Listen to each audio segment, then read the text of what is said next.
Hello, good morning, everybody. My name is Dongsu, the former North Korean diplomat and the former senior researcher of the South Korean Institute for National Security and Strategy.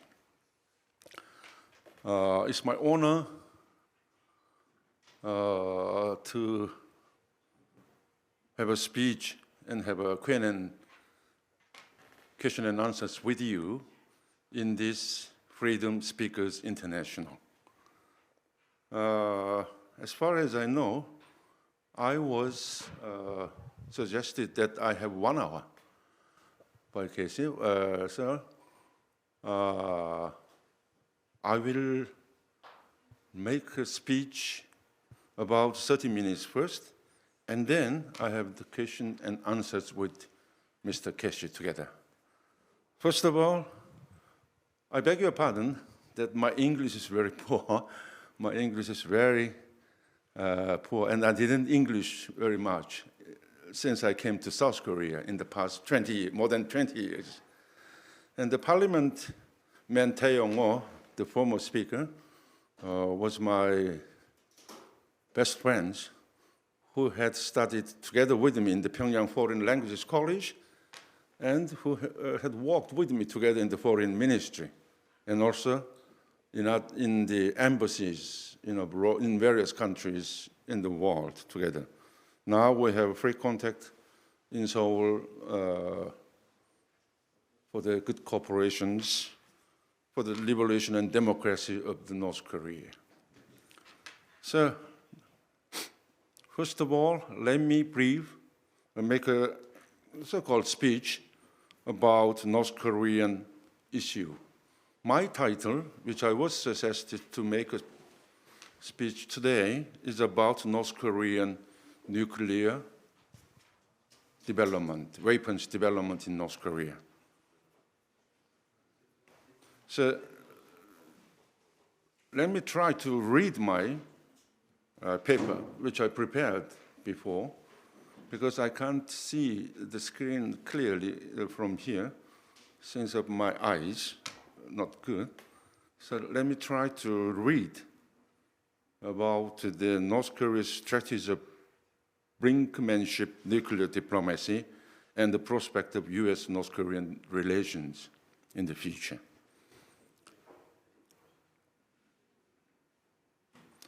First of all, let me talk about North Korea's strategy of brinkmanship nuclear diplomacy.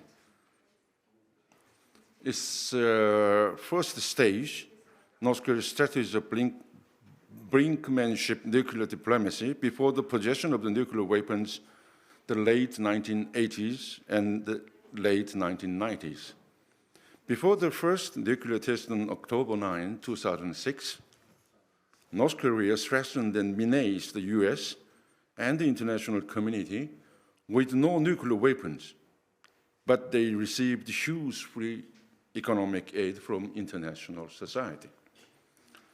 Especially during the North Korea-US dialogue at Geneva in 1994, North Korea's foreign ministry reported to Kim Jong-il at that time a proposal to declare a possession of nuclear weapons falsehood while looking at the attitude of the Clinton administration. This is in the 1990s.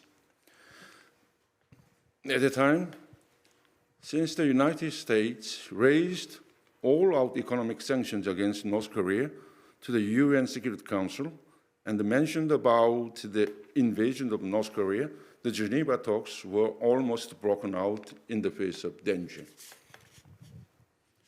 Upon receiving a report from the foreign ministry, Kim Jong-il at that time instructed the New York mission of North Korea to inform the US of to inform the US government, Clinton administration, about North Korea's final position on the declaration of its possession of nuclear weapons through a nuclear test. At that time, the Clinton administration was so embarrassed to hear the North Korea's warning of the fake declaration of nuclear test through an unofficial line from the North Korea's mission in New York, and it directly proposed to resume the 1994 Geneva talks again, resumed Geneva talks again, which was almost broken out at that time. The Clinton administration promised a peace treaty between the US and North Korea in return for North Korea's amendment of nuclear development at the 1994 Geneva talks.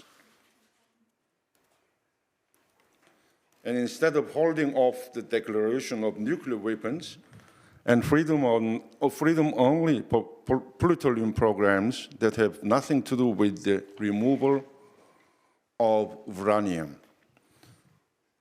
US agreed framework promising enormous economic aid, including recognition of the North Korean regime, construction of KEDO, and the provision of 500,000 tons of heavy fuel oil each year, including huge amount of the food assistance too. Kim Jong-il personally awarded the highest Republican medals to all members of the nuclear talk force team, including Kang Sok-ju, Kim Kye-gwan, former Foreign Minister Lee Yong-ho, and current First Vice Foreign Minister Choi Sun-hee, who successfully led the Geneva Agreement between North Korea and the US in 1994. And Kim Jong-il instructed to develop the nuclear weapons more vigorously in the future, too, while continuously putting on the thick smoke screen to ensure the international community, including the US, that North Korea has nuclear weapons in full swing. Specifically, he instructed to use the nuclear cards to the most and continue to receive huge economic aid from the United States and South Korea. Now, let me explain about the second stage of the North Korea's strategy of brinkmanship nuclear diplomacy after the possession of the nuclear weapons. That is the period is middle of 2000s to up to now. As there was a big difference between North Korea and the US regarding to the North Korean nuclear solution, it is estimated that North Korea's claim to the US is as follows.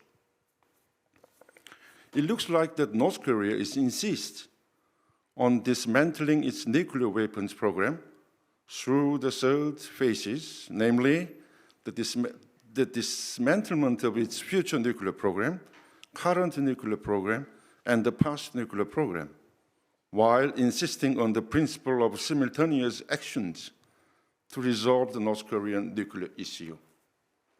First of all, it means the dismantlement of the future nuclear program aimed at the US, the dismantlement of the ICBM program, and that it can be made within a year depending on whether the US compensates.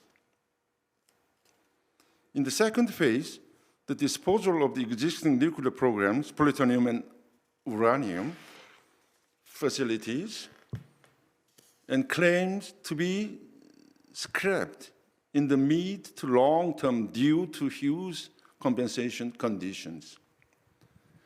It claims nuclear disarmament, including chemical and biochemical conventional weapons, as the third step. To this end, Kim Jong-un proposed to Trump, the former president of the United States, that the North Korea dismantle its nuclear facilities in only Yongbyon, to be jointly verified by US experts and North Korean experts together. It is analyzed that North Korea has consistently pursued a policy to save the economy and preserve its regime by breaking away from diplomatic isolation through improved relations with the United States.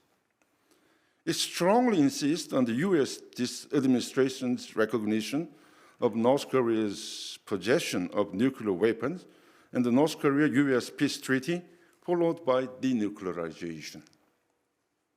If the US administration guarantees a large amount of economic aid, including documentation of security guarantees and energy and food, North Korea has consistently expressed its projection to freeze nuclear power and not spread nuclear technology to the world as a nuclear power state. Now, let me explain you about the prospects for the development of US-North Korea relations. First of all, let me tell you about the North Korea's expected attitude. This is my personal view, of course. Given that all the alternatives that the US will choose all disadvantages to the North Korea is expected to do its best in diplomacy with the next Biden administration, this Biden administration, to achieve the following temporary goals. North Korea's leadership is expected to end the Trump era with strategic patience and seek a new US-Korea dialogue with the Biden US present administration. The role of the North Korean Foreign Ministry nuclear task force team, which is existing in North Korean Foreign Ministry, and which successfully led to the Geneva nuclear deal in 1994 during the administration of the President Bill Clinton of the Democratic Party, is expected to be more strengthened. Of course, I guess, it's my personal view, Lee Yong-ho, the former North Korean foreign minister, Kim Gae-kan, the former first deputy foreign minister, Choi Sun-hee, the present first deputy foreign minister, Lee Gun, Lee Myung-guk, Hyun Hak-bong, and Jung Sung-il, all the key members in 1994 in Geneva were promoted to the top foreign ministry officials during the Kim Jong-un era. In the future, they are expected to do their all best to boldly demonstrate their loyalty to Kim Jong-un by bringing about the second Geneva nuclear deal through the resumption of talks with the incoming President Biden administration of North Korea's nuclear weapons program. But if the Biden administration rejects the top-down offer and continues to press North Korea, insisting on first abandonment of nuclear weapons, then regional security and economic aid, North Korea is expected to provoke the seventh nuclear test or another demonstration of military power called the ICBM test, which can reach the United States mainland. There might be also a possibility of the confrontation, I think. North Korea aims to negotiate with the United States, a Biden administration, but the Biden administration is expected to increase pressure on the North Korea without meeting the minimum conditions and justification. As North Korea aims to expand its nuclear capabilities, Biden administration is also expected to quickly raise sanctions. The Biden administration is expected to shift from the current level of sanctions to higher level in order to economic sanctions and diplomatic and military pressure. In this case, North Korea is expected to pursue nuclear development more boldly, interpreting the Biden administration's diplomatic efforts as the U.S. vulnerability. The worst case scenario is that North Korea will strongly protest Biden's pressure on the North Korea, convinced by the collapse of the North Korean regime. In particular, North Korea is expected to accelerate its seventh nuclear test following the ICBM long-range missile launch, with several small additional provocations in South Korea, towards South Korea. However, I also think there might be a possibility of the compromise. The North Korean issue will be priority in Biden's administration's Asia policy, but it is expected to take the form of quiet planning and diplomacy rather than public action, I think. It's my personal opinion, of course. In other words, it is expected to seek a structure that strengthens cooperation with long-standing allies by reserving the predictability and principles of foreign policy. The possibility of the summit without any preconditions, such as the Trump administration, seems to be low. While North Korea wants to continue to increase its nuclear capabilities, it can be assumed that the Biden administration continues to make diplomatic efforts. This is expected to be a case in which the Biden administration does not seek a regime change in North Korea due to the practical limitations, but it is seeking to improve relations on the condition of the nuclear freeze and abandonment.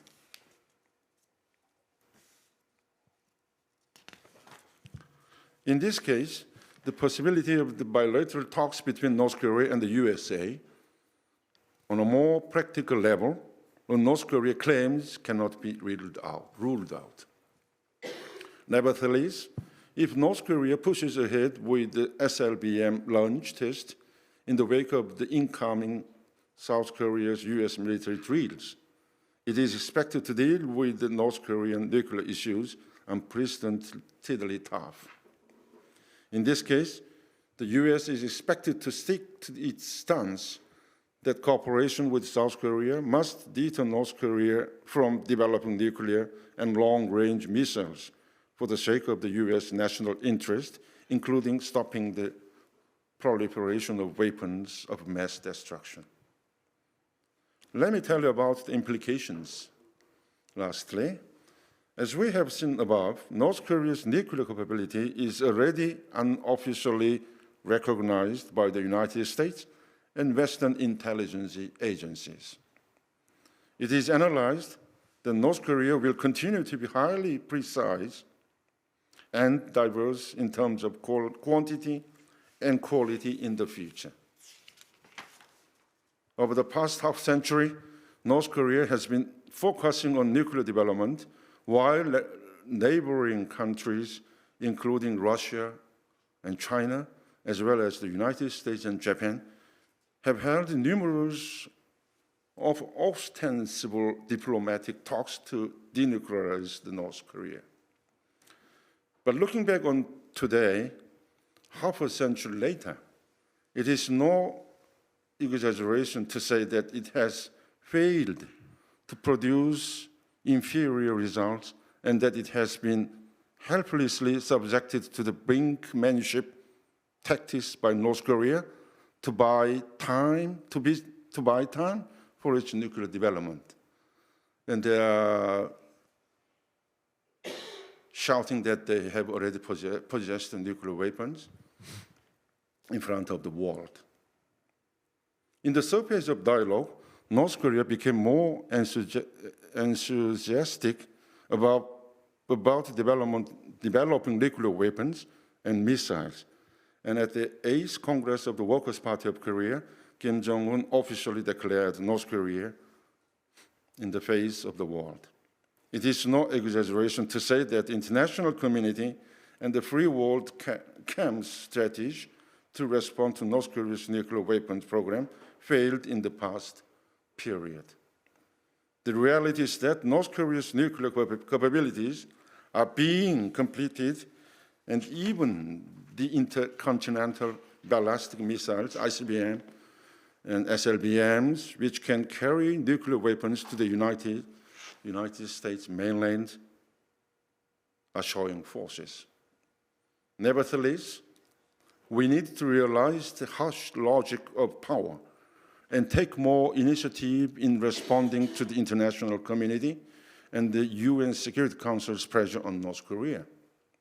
First of all, it is analyzed that the status quo of the South Korea-US alliance is desperately needed, as the North Korean threat still persists on the Korean peninsula without complete denuclearization of the North Korea.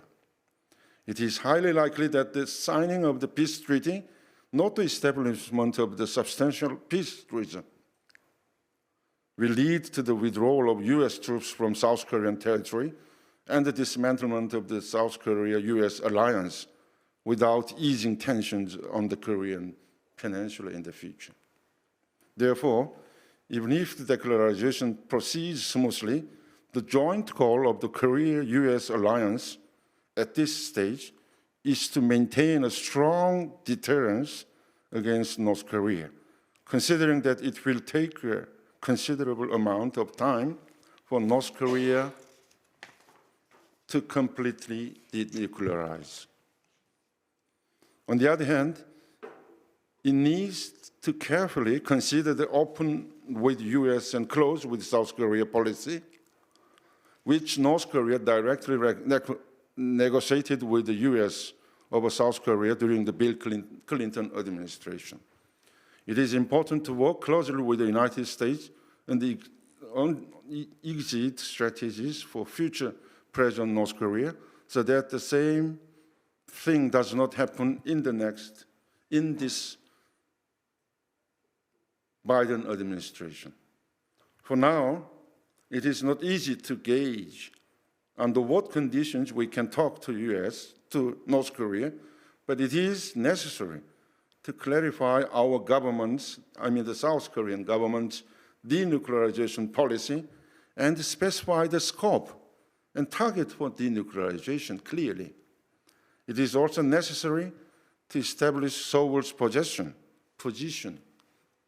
on detailed issues related to the declaration, verification, disablement, and dismantlement of the North Korea's nuclear weapons program, and to publicly address some of them. Thank you very much. Now, I'm ready to give you answers according to your questions. Thank you.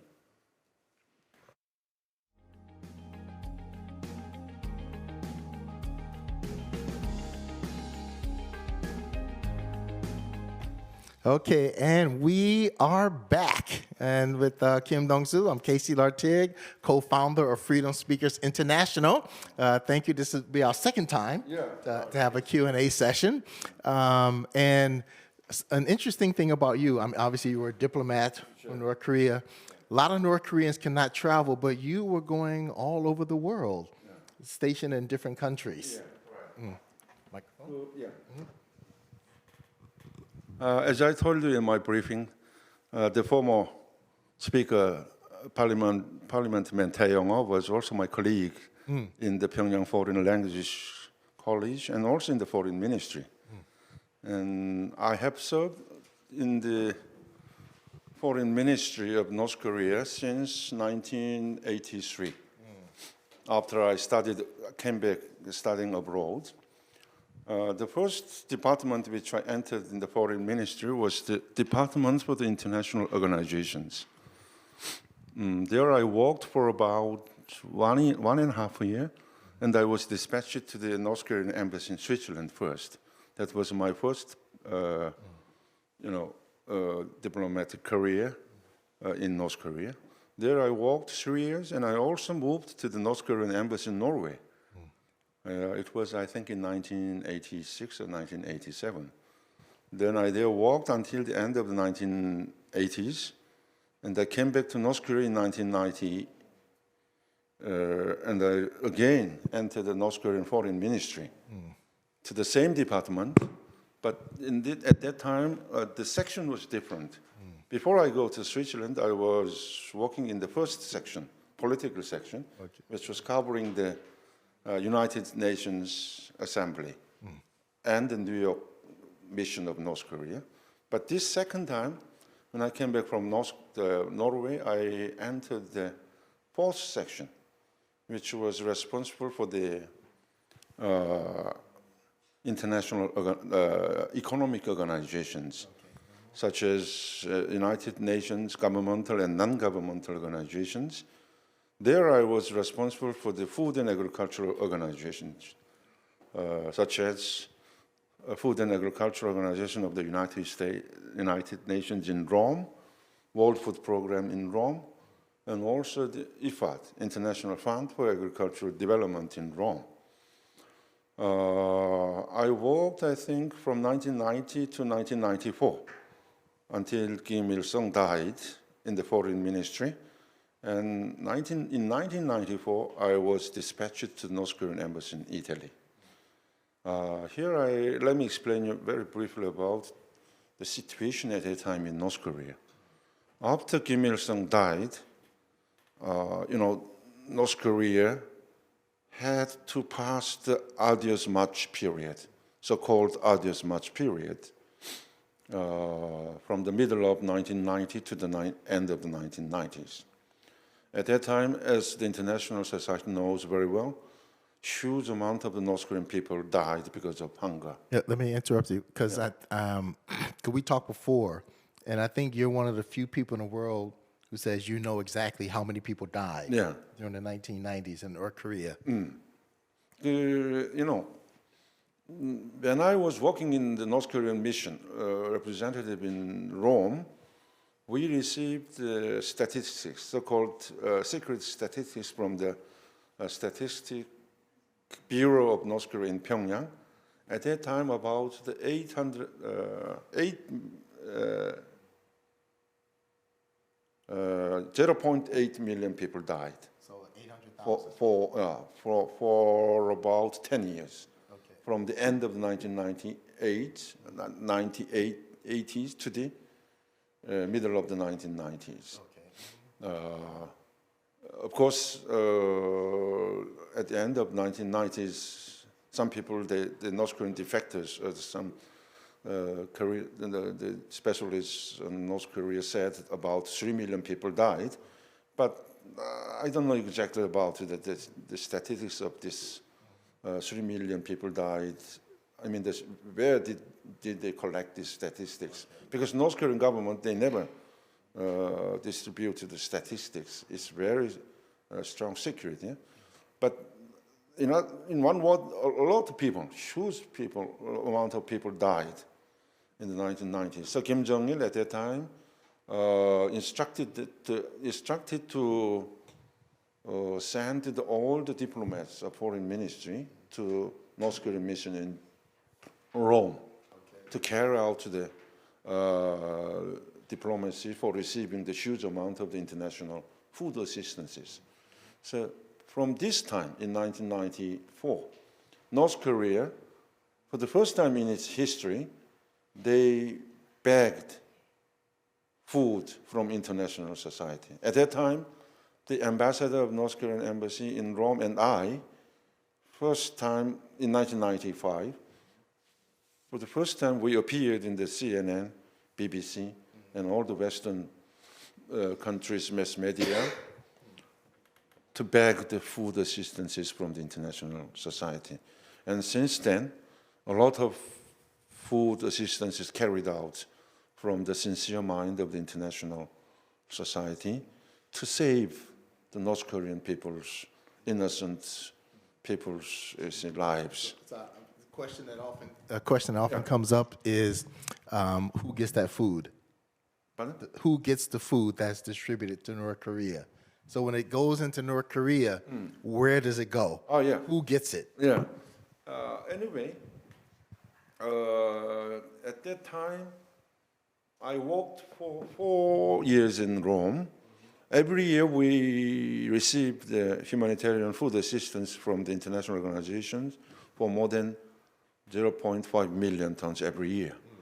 So it went into North Korea, but as you know very well, the international society was very angry because it was not directly to go to the poor people, but it goes to the Pyongyang city, the high-ranking people. Especially it went to the military, the soldiers of the North Korean military army, and also the military factories. So I dare say it contributed more to save the North Korean regime, to continue the life of the North Korean regime, dictatorialism, instead of giving much to the North Korean people. Of course, at that time, there were a lot of monitorings from international societies. But you know, the North Korean society is you know, not. It's kind of this gangsters country, dictatorial country, to deceive whole international society and the world.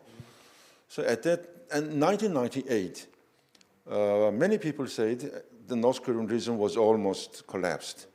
And many high-ranking people who visited Rome, they also told me, the people of the embassy, you might not come in to the North Korean territory. Please prepare, because it will be collapsed within 1 or 2 years. Okay. So at that time, a lot of people, a lot of diplomats, more than 10 diplomats, including the Jang Sung-gil, the former ambassador of the North Korean embassy in Egypt, several counselors in Germany, in Vietnam, and secretaries like me, more than 10 diplomats defected at the time, at the same time. Okay, yeah. And you were one of them. One of them, I am one of them, yeah. Okay. And I came to Seoul. Some of them, they went to the United States and the Nordic countries, yeah. Yeah, now we have some questions, and it seems like there's a lot of interest in China. So let's talk about China a little. First question is that, hold on a second. Oh, I see. With China increasing its nuclear arsenal, how can we get it to cooperate in denuclearizing North Korea? So what are the prospects for denuclearization? Yeah. Okay. Yeah. That's the question. I got the question, the meaning of the question. Okay. Very clearly. First of all, the international society, especially United States and UN, they have worked very hardly in the past century to make the denuclearization in the Korean Peninsula. And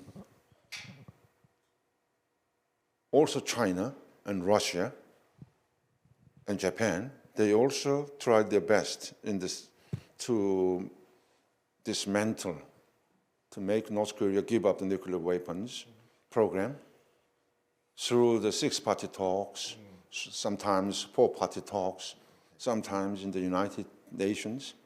But what can we say now? After 70 years past of the creation of North Korean government in the world, we can see clearly, instead of giving up a dismantlement of North Korean nuclear weapons, North Korea, as Kim Jong-un declared in the 8th Congress Party of Workers' Party of North Korea, they announced that they are now possess the nuclear weapons. And they are saying that they are nuclear possession state in the world. And they are now almost saying that, insisting the, disarmament, nuclear disarmament with the United States. They are strengthening the United States and also international society. So in one word, I dare say that we failed. We must recognize that we failed to make North Korea to give up the nuclear weapons. I agree, United States, Japan, and also China, Russia tried to force North Korea to give up the nuclear weapons. We know 2 or 3 years before, when there was a strong United Nations resolution, China also participated very strongly in these sanctions. And the Chinese government also doesn't want to make North Korea to possess the nuclear programs, to make the tensions around their countries, and especially to Chinese. Recently, the Chinese people and many Chinese non-governmental organizations, they are also shouting about the North Korean human rights and democracy. So, I wish Chinese government and Chinese people in the future, as in the past they did, please consider about North Korean human rights and North Korean democracy. At the same time, about North Korean denuclearization in the Korean Peninsula. Okay. Yeah. The screen is moving around too much. I cannot follow. Okay, so, but the question here at the bottom, somewhat related to the last statement. So what do you recommend, from Irene, what do you recommend the international community do to help the starving North Korean people? Is there anything that can be done currently to get food to people, not just the ones in Pyongyang, but around the country? Yeah. Yeah. In my personal opinion, the international community and the government of South Korea, they had done all their best to save the innocent North Korean hungry people, to stop the, dying of North Korean people because of hunger.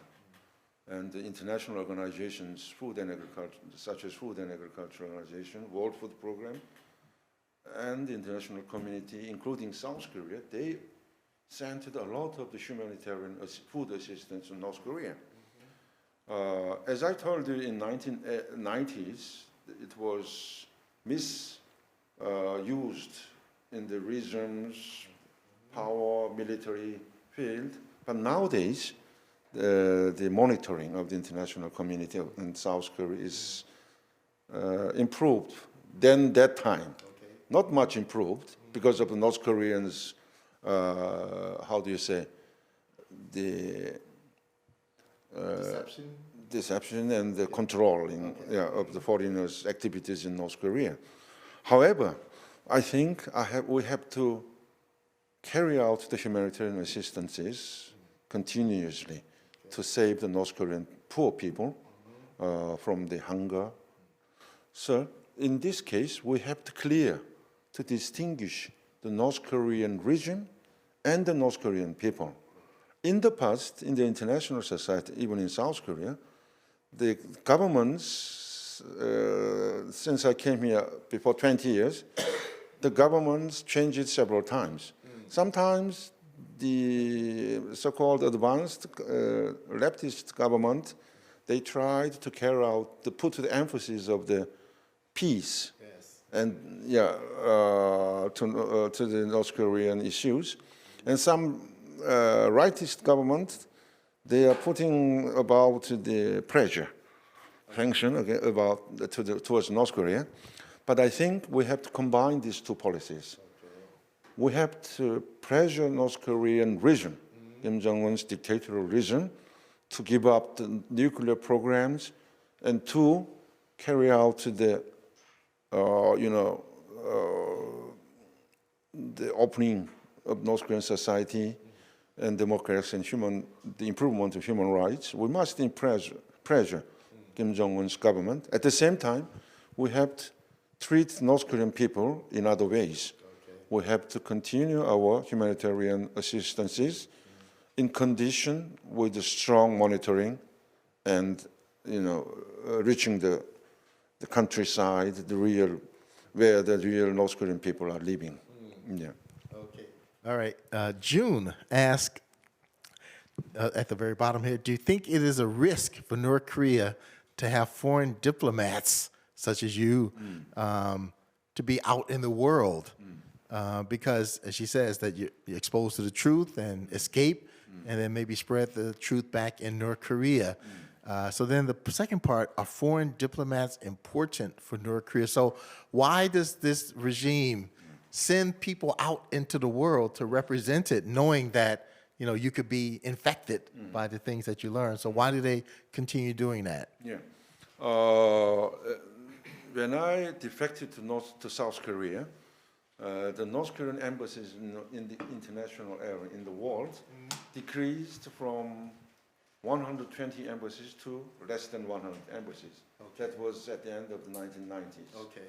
But when Tae Yong-ho, the former North Korean diplomat, when he came to South Korea, defected to South Korea, the North Korean embassies in the world decreased up to the number of 50, less than 50.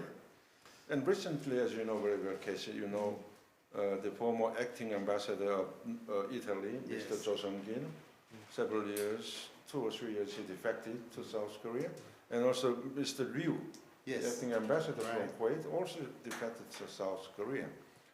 So as you asked me, the Kim Jong-un regime, they are very much afraid of this defecting of the North Korean diplomats in the world. However, they cannot close all the embassies throughout the world. When Tae Yong-ho, he defected to South Korea, Kim Jong-un, somebody told me that Kim Jong-un said, let them go, let them all the diplomats go. Yeah, but we are defending the red flag of North Korea. But, you know, this is the change of the ideological mind, the sense, all the North Korean high-ranking people, not only the diplomats, but also all the high-ranking people inside North Korea have already changed it, especially after the collapse of the Soviet Union and also the collapse of the East European socialist countries.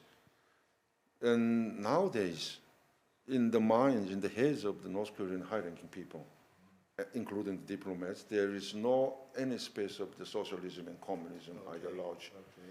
And so they are now, and especially now, Kim Jong-un is treating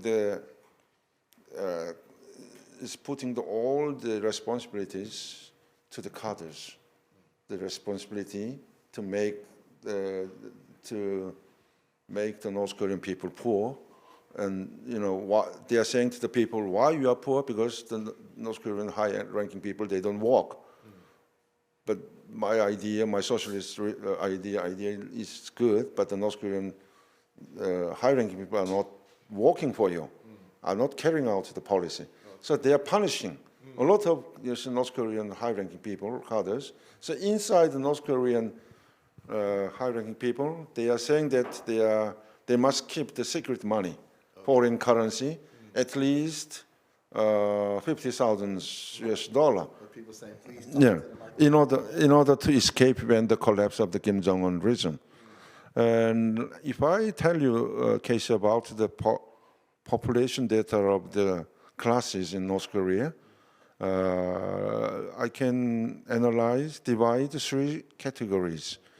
There are 25 million, yeah? They say there are 25 population in North Korea.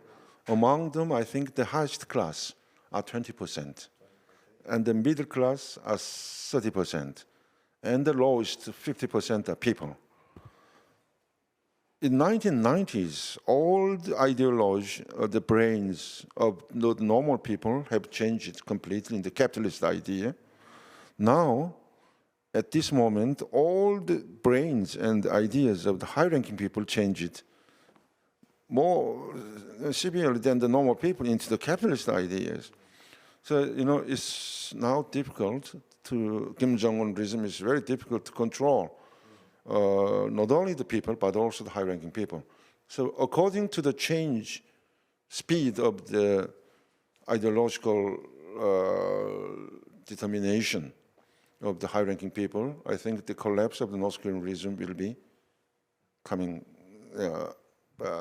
soon or later. Okay, so Yeah. we can address that question. I think that's a big question also. Yeah. But I want to ask you, because you mentioned that there are fewer embassy workers now, Yeah. fewer embassies. Yeah. But there are estimates vary, about 100,000 overseas workers dispatched by the government. Yeah. What's happening with them? I mean, so they also have lost belief in socialism. And are they like a threat to North Korea? Because obviously, I mean, with the border closed, and they don't want them to come back now. But what's happening with those people, the overseas workers, students, and others? They have sent a lot of overseas workers in 1980s, not only to China and Russia, but also in the Middle East countries like Libya, Iraq, Egypt, and also African countries. But they owned a lot of the foreign currencies, hard currencies, and all the hard currencies which were earned by them were used by the maintenance of the dictatorial state. In other words, the ruling fund for Kim Jong-il and Kim Jong-un's regime. However, because of the COVID, and before even COVID-19, many North Korean workers and the working people, they returned to North Korea because of the sanctions, United Nations sanctions. and also the illegal activities in various parts of the world, selling the drugs, counterfeits. And My question then for you is, so what do you think about the UN sanctions that tried to force the North Korean workers back into North Korea? So 2017, the United Nations passed a resolution that countries should expel the North Korean overseas workers as of 2019, right before COVID. But, I mean, do you think that was a good move to do that? I think that is a good move. Because, as I told you, I mean, a good move for the UN to do that? Is it a good move for North Korea that the people are forced to go back? I think the sanctions to turn back the North Korean workers to North Korea, the decision, I think, is very good. Because all the monies are earned by those working people abroad are used for the dictatorial reason.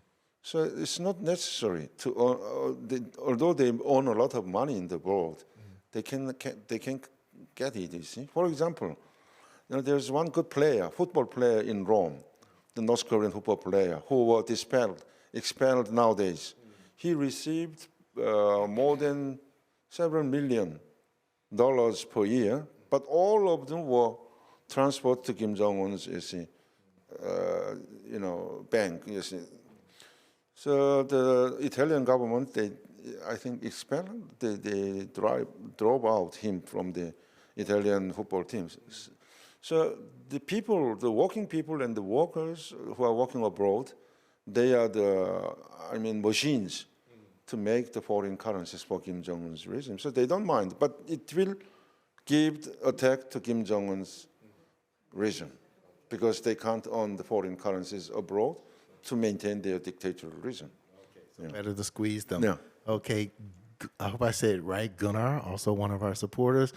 What do you think keeps the regime from changing?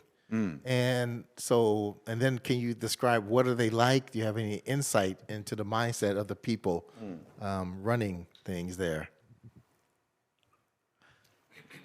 Sorry, can you give me? Okay, so first question is, so what do you think keeps the North Korean regime from changing? So that's the first part of the question. And then do you have any insight? What's in their brains? What are they thinking? I mean, that they can just keep this power forever and control people forever. North Korean regime, yeah? Right. The most important thinking of the North Korean regime is to maintain the North Korean dictatorial regime, which was inherited through the 3 generations from Kim Il-sung, Kim Jong-il, and Kim Jong-un. And relating with this, you see, fact, in relation with this fact, I dare say North Korea, Kim Jong-un regime will never give up the nuclear programs in order to maintain their lives in the future. They know very well when they are giving up, or giving up the nuclear programs, they know very well that their regime will be collapsed. So we must not, the international society must not believe that North Korea will give up the nuclear programs in the future. So the North Korean regime, they are always thinking how to maintain their regime, and in this way they are oppressing, controlling all the North Korean people's life. So I dare say the life of the North Korean people will be more severe, will be more harder than in the future, than the past. As slaves, life will not be improved in the future too. But I think there are 2 ways of the North Korean regime's life in the future, prospect in the future. That is, the way of the collapse of the North Korean regime, there are 2 ways. One is the way of the unification of the Germany, which means the West Germany, how do you say, East Germany, they embraced East Germany. And the another one is the Romanian cases. Yes. So about the Germany case will be the medium and long-term period of unification in the Korean Peninsula. But the style of the Romanian cases might be happen in North Korea too. What was the Romanian case? You know, it was started because of the fighting between the Ceausescu's bodyguards, Yes, okay. honorary bodyguards, and also normal armaments. So in North Korea too, if the armaments, including the military coup, then the sudden collapse of North Korea will be possible, I think. Yeah. Scroll down. Okay. All right, good. Okay. Yeah. Thank you for paying attention. Yeah. Go down. Go down. Okay. Let's see. Okay, they keep saying you need to talk into the microphone. Okay. All right. Yes. Okay. I can't see. Yeah, the screen is moving too much. Okay. The screen is moving too much. I can't see. Okay, then scroll back up. These are. Okay, good. Okay, so Rachel asked, how do you think China factors into the North Korean and American relationship? Because North Korea is a buffer for China. I think the North Korea, in other words, North Korea is also using China for their own purposes. Okay. Yeah. And there is Taiwan issue too. So North Korean issue is similar with the Taiwan issue between the big power, two powers, you see. They are used by big powers. I think North Korean issue will be more hot, but since there is China, I think North Korean issue, North Korean region, they are more, how can I say? They are more confident about their maintaining of the regime, dictator regime in North Korea. Yeah. Okay. Yeah. And something I want to ask you. So you're an analyst about North Korea. You've been doing it for quite a while. So you talked about how the North Korean regime will not give up the nuclear weapons. Yeah. Okay. What do you think are some other misunderstandings that Western analysts and maybe South Korean analysts have about North Korea? Maybe that they're too naive or just don't understand the reality of dealing with the regime. I think the international society, even the South Korea, they know very well about North Korea. They understand very well. First of all, they understand very well it is a dictatorial system, regime. And also it was inherited through three generations, Kim Il-sung, Kim Jong-il, and Kim Jong-un. The way of how to change North Korea, is different from each countries and each society. I think we must know the North Korean regime will not be changed to maintain their dictatorial system. However, we have to continue to have cooperations with normal peoples, to give assistance to normal people. So I want to say that please divide two in North Korea, North Korean region, at the same time North Korean people. And don't believe that North Korea will easily give up the nuclear weapons in the future. But, nowadays some people, they are saying that as if that there is peace in the world between in Korean Peninsula, between North and South. And they are showing that as if Kim Jong-un will give up nuclear programs if the treaty, war treaty and peace treaty is signed by U.S., North Korea and South Korea. But in the past, how many, the peace treatment we signed in the future? Yeah. In 1994 in Geneva, dialogue, and also there were a lot of signing of the peace treatment between North and South in the past. But all are used, thrown away as a waste paper, No, there are many peace treaty already made in the past, but we were deceived by North Korea. Okay. So we must not deceived by North Korean region. That is what I want to say to the,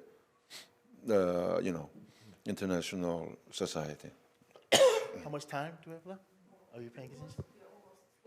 Okay, all right. So, okay, we can go ahead and wrap up there. I don't know if you have like a final statement that you want to give to people. Yeah. In conclusion, I want to say to those people who are participating in this interview today that we have to carry out in two ways for the realization of democracy and freedom in North Korea, and also to carry out human rights in North Korea. As I told you several times, we have to approach two fields. One, to the North Korean dictatorialism. At the same time, we have to approach to the North Korean innocent people. And in South Korea, in the past, of course, the South Korean people and the governments have tried all their best to realize the denuclearization in Korean peninsula, especially in North Korea. In South Korea, already the denuclearization is carried out, I think, in 1980s or 70s, you see. So, however, because of the North Korean Kim Jong-un's regime, it is very difficult to carry out the realization of denuclearization in Korean peninsula. However, I want say to those people in South Korea and the government, new government in South Korea, because there is election next year in March, I want strongly suggest that the new coming South Korean government must strongly carry out the policies towards North Korea, principally, and relying on the reality of North Korean territory. Don't deceive the people, please. Please treat it as it is in North Korea. This is important. Please do not show the peace show to the South Korean people. All the South Korean people, they know very well. They are almost the specialists on North Korean people, North Korean society. Okay. So don't try to show the South Korean people about the peace show. Okay. Please tell the South Korean people the real fact, reality of North Korea, so that South Korean people can, participate in this struggle for the unification, peaceful unification of the Korean peninsula. At the same time, South Korean people, as in the past, in the future too, they have to carry out the humanitarian assistances for the North Korean poor people, separating from the North Korean dictatorialism. But we have to improve the way and method of assistance of the food to North Korean people in order to distribute this very valuable food assistance of South Korean people to reach to the North Korean real poor people, not going to the North Korean high-ranking people, Pyongyang city, and also the military army man. Yeah. Okay. Yeah. All right. Well, thank you. Thank you very much for joining us. Always interesting to talk to you, especially your decades of experience and analysis of North Korea. Thank you so much. And we have another reminder. Please take the survey. The link is pinned at the top, and it's very important for us, especially we got a sponsor for this event, and we should let the sponsor know what people think about it. Casey, the next speaker, Mr. Kim Gang-jin, the senior researcher, he's my friend in the Pyongyang Foreign Language College, together with Tae Young, the former speaker. All together, we yes. are brothers. Right. And Mr. Kim Gang-jin, the senior researcher, she's the real specialist on North Korean issues. So you will give more questions to senior researcher Kim Gang-jin. Okay, so if you're watching, please be ready. Okay, thank you. For Thank you very speaker. much. We'll take a short break, and then we'll be right back. Thank you very much. Yeah.